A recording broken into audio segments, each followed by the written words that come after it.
The Bible as a whole will generally define what a symbol means. A symbol is often used for its attributes. Biblical symbolism has multiple models and methods of conveying what a symbol means. The first and most explicit is often deemed to be the parables.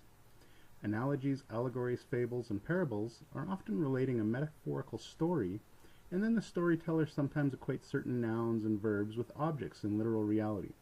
Often the meaning is implicit, usually to illustrate a moral or spiritual lesson, and Jesus used parables extensively, telling at least 37 of them according to Wikipedia.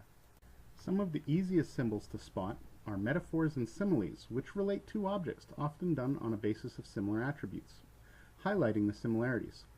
Personification is a fairly specific metaphor, simply giving an object human qualities. We've heard "the White House said" to represent an official statement issued by the government. Hyperbole can often play a role in relating an object to a symbol as well. A great example of all these in action is Psalm 80, and elsewhere, where Israel is portrayed as a vine. The Bible is also riddled with idioms. Often translations will portray the underlying meaning instead of the literal idiom, as not all ancient idioms are easily understandable. This can remove some references to symbols. A good concordance or commentary can reveal them, however. Some people do not consider idioms to be figures of speech that can uncover symbols. However, many of the idioms of the Bible directly relate to the symbols already uncovered elsewhere.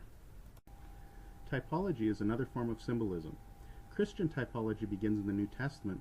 For example, Paul in Romans 5:14 calls Adam a type of the one who was to come. There are only about 6 explicit types mentioned in the Bible. Synecdoche is a figure of speech where part can represent a whole and whole the part. In prophecy, we see a day represent a year. In everyday life, we use terms like the White House to represent the whole government. Sometimes symbols are very simple. The Bible defines it explicitly, and no attributes are really to be found. Daniel says beasts are kings and their kingdoms. Revelation says waters are peoples and nations.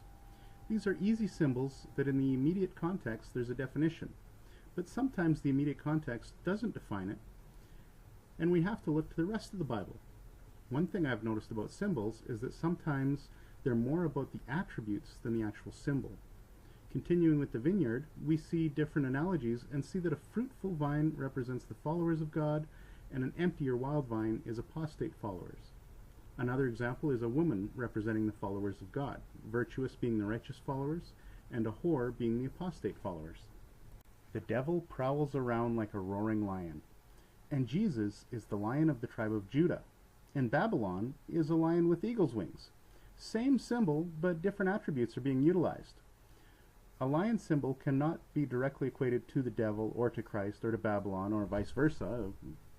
It's the attributes of the lion that all these similes, metaphors, and prophecies are trying to hint at. We usually have a pretty good idea about the attributes based upon the context. However, letting the Bible define a lion, we see them portrayed as having a few generally grouped attributes. Sometimes the Bible talks more about the heart of a lion, being valiant, strong, bold, determined, and mighty. Sometimes it's all about the voice of a lion. Its roar is usually equated to wrath and anger, fierceness causing fear. Sometimes it's more about the mouth, the destroying, rending, tearing, ravenously devouring. Other times it's about the stalking of the prey, the aggression, the hunting. In different contexts, Christ, Satan, and Babylon all share these attributes, some to a lesser extent, some to a greater extent. We see wings, whether eagle or fowl, have general attributes of, if something's under the wings, protection, trust, and healing. If they're on the wings, swift, wind, fleeing. If they're flying away, the rest, not weary. In Daniel 7, if you compare the lion to the leopard, you notice the leopard has 4 wings. This may be an emphasis on the swiftness of the leopard. This attribute may also be repeated in Daniel 8, where the goat, which appears to be parallel to the leopard, doesn't touch the ground. Symbols often relate to each other, often through parables and analogies in larger picture. These larger pictures are often referred to as motifs. Sometimes the motifs are very simple, like the potter and clay. There really aren't any attributes to either of these. Together, there's a relationship between these symbols, and that relationship will probably be reflected when either of the symbols is utilized. Potter's clay requires a potter to work it, and vice versa. Another more complex example is the wedding motif, spread across multiple parables and apocalyptic scenes. We have a bride waiting for the groom, and the bridegroom is apparently running late. The bridesmaids are caught sleeping. But as we unfold the large picture, we might be actually seeing two scenes. One where the bride has become a harlot and is the mother of harlots, and one where the bride has been faithful and is still a virgin.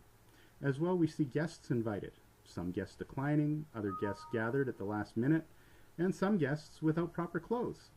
Some of these scenes are very complex, and the story they tell when combined is very interesting.